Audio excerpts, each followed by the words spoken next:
कभी हिंदुस्तान नहीं बन सकता।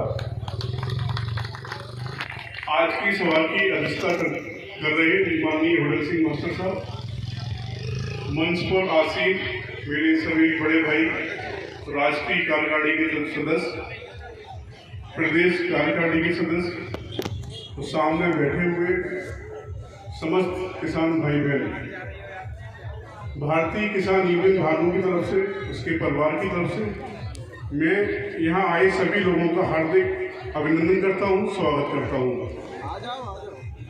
दुनिया का कोई भी देश बिना जवान के, बिना किसान के कभी भी पूरा नहीं हो सकता। हर देश की जो जीवन रेखा है, जीवन की धड़कन है, वो किसान है या जवान है। सबसे बड़ी बात यह है कि जो किसान लोग हैं, उन्हीं के बेटे देश की सीमाओं की रक्षा कर रहे हैं।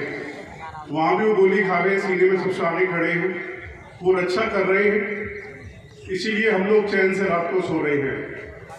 जहाँ तक नागरिक सुरक्षा का सवाल है, तो हमारे जो भाई बहन सीधे हाथ पे खड़े हुए हैं, ये ना दिन देख रहे हैं, ना रात देख रहे हैं, ना इनका कोई परिवार है। सिर्फ और सिर्फ ये हमारी सुरक्षा में लगे हुए हैं, आम आदमी आराम की नींद सो सके, चैन की नींद सो सके। आप ये देख लीजिए, अगर 10 लोग यहाँ पे खड़े हैं, आप इनसे पूछ लीजिए, इसमें 9 लोग कम से कम किसान के बेटे होंगे, है क्या नहीं? 9 लोग कम से कम किसान के बेटे होंगे। लेकिन कभी भी हमारे देश में आज़ाद हुए इतना वक्त हो गया, कभी किसान की नहीं सुनी जाती। हमें सिर्फ और सिर्फ एक वोट बैंक समझा जाता है, सिर्फ जब चुनाव होते हैं तब याद आती है। ये आज की सरकार की बात नहीं है, कई सरकारें आई चली गई, लेकिन किसान वहीं के वहीं है। हमारे अध्यक्ष जी कहते हैं कि जब 76 रुपये कुंटल गेहूं था, तब एक अध्यापक की जो तनख्वाह थी वो भी 76 रुपये थी। मुझे अपने अध्यापक भाई बहनों से कोई भी गिला शिकवा नहीं है। मैं खाली एक पैमाना बताना चाहता हूँ आपको। हर चीज़ को नापने का एक तराजू होता है, 108 होता है, तो मैं पैमाना बताना चाहता हूँ।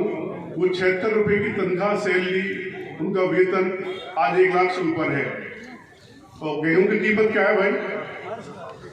गेहूं की कीमत आज क्या है? 2200।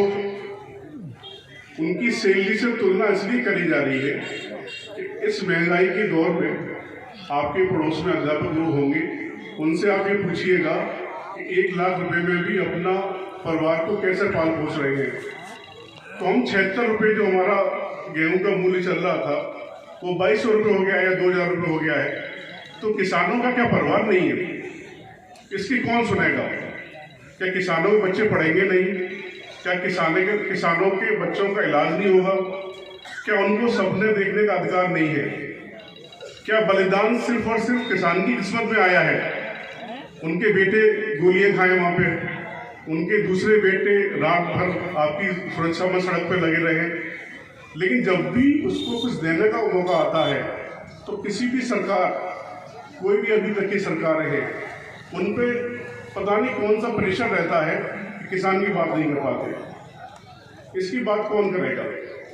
आलू हमारा किसान के खेत में होता है तो 1 रुपये किलो, 2 रुपये किलो।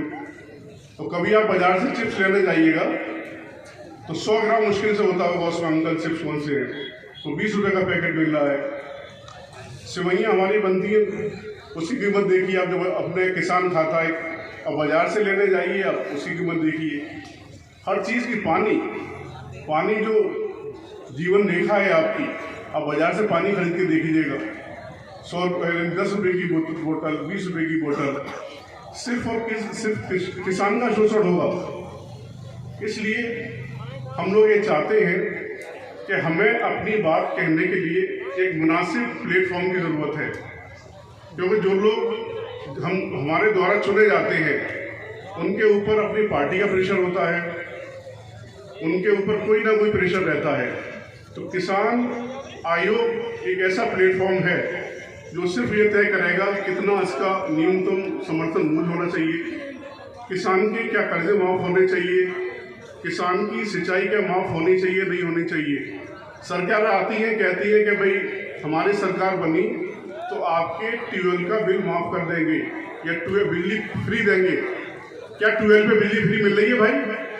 और किसी को मिल रही हो तो बताइए। उस पर पैसे बढ़ाए जा रहे हैं। क्या सबसे मालदार किसान है? क्या सरकारें ये नहीं कर सकती?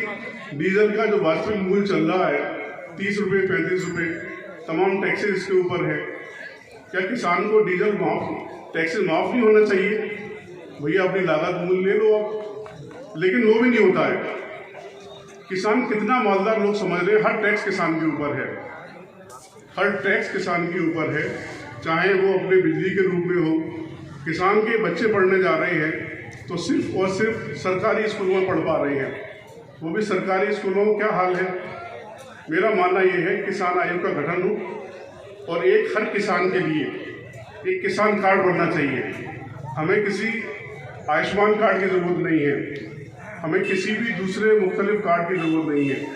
किसान का बच्चा पढ़ने जाए तो उसकी पूरी पढ़ाई फ्री होनी चाहिए, शुरुआत से लेके ग्रेजुएशन PhD जहाँ तक यूनिवर्सिटी में जाए।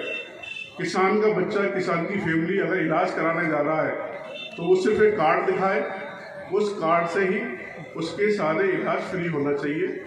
इंडिया से बाहर जो स्वास्थ्य की पूरी जिम्मेदारी है वो सरकार की ही होती है।